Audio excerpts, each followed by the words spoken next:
Alright, so she is set. Finally got her all in there and leveled up.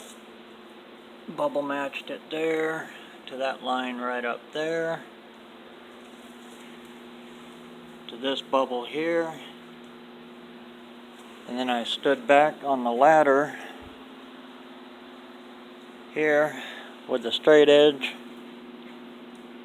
and I came up from the straight edge, goes through the crank, up and through the center on that windshield post, and everything is square.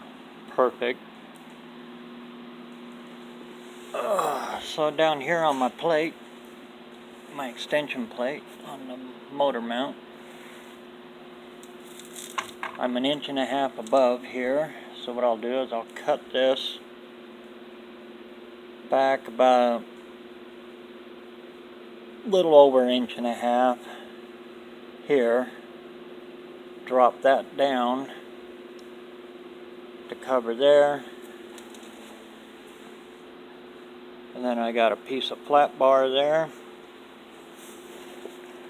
I'll cut that and I'll make my side gussets, bottom gussets, weld that all in solid.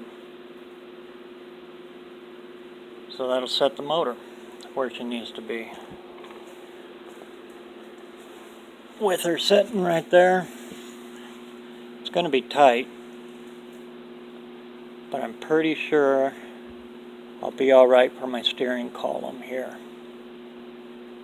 That original hole back there, that's not where the column's going to come through. It's going to be a little bit over and possibly down.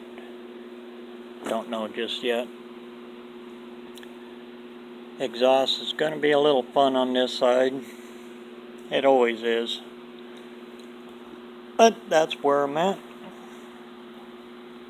Hopefully when this starts again, you'll see the motor solid mounted in there where she needs to be. Get to work.